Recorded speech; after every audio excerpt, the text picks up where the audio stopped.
Hai, Assalamualaikum. Selamat kembali ke channel saya. Okey, menu hari ini saya nak kongsikan dengan anda semua ialah masak lemak cili api perut lembu ya. Okey, jom saksikan macam mana saya masak lemak cili api perut lembu. Jom. Bahan-bahan yang kita gunakan adalah cili padi dalam 15 biji, lepas tu serai, kunyit hidup, saya guna bawang juga sebab anak saya kurang pedas. Untuk cover rasa dia, saya akan guna bawang juga. Ni serai yang sudah dititik ya. Lepas tu ada asam keping, sekotak santan, perut yang sudah dicuci ya. Perut ni nanti kita akan rebus dulu. Okey, bahan-bahan lain seperti gula, garam, perasa tu nanti kita letak juga. Okey, jom kita tengok macam mana kita masak. Mula-mula kita rebus perut lembu kita sehingga empuk ya.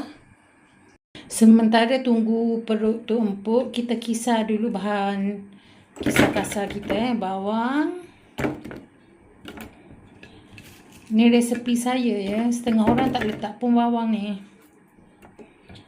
Okey. Serai. Cili. Kunyit. Kita kisar sehingga lumat.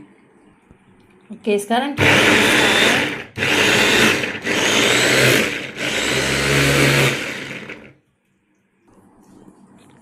kita kita kisar sampai macam ni ya. Nampak? Dia kasar macam tu. Okey, ini cara saya ya. Okey, sekarang kita tunggu sehingga perut tadi empuk. Okey, perut lembu kita dah empuk. Sekarang kita masukkan campur semua bahan-bahan yang kita kisar kasar tadi. Okey. Lepas tu kita masukkan santan.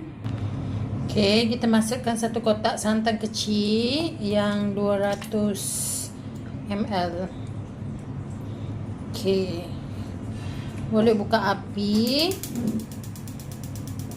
Kita guna kuali yang kita rebus tadi. Okey, sekarang kita kacau rata.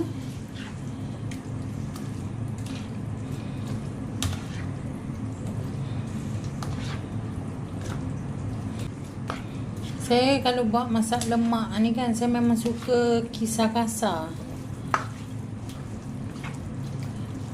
Okey, kita masak. Nah, nak tambah air pun boleh. Tadi santan pekat satu kotak. Nanti kita tambah sikit air Okey, kan pekat ni. Okey, saya akan tambah segelas air panas.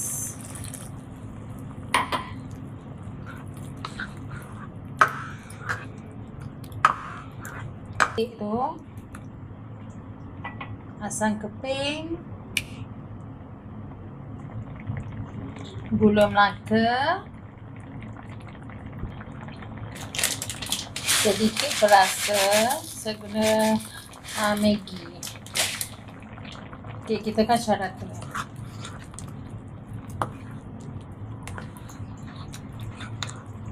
Jangan risau, perut tadi kan dah lembut, kita dah rebus. Ni kalau nak letak kentang pun boleh, tapi saya tak nak letak kentang. Okey, kita masak sehingga ia mendidih. Lepas tu nanti kita rasa. Kalau tak cukup apa, kita boleh tambah ya. Okey, sekarang kita tunggu sehingga kuah ni meresap dekat perut kita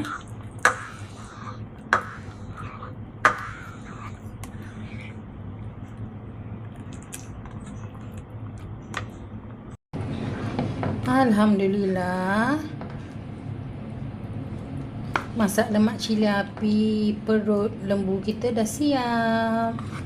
Okey, jika anda suka video saya, jangan lupa subscribe, like and share. Assalamualaikum semua. Bye.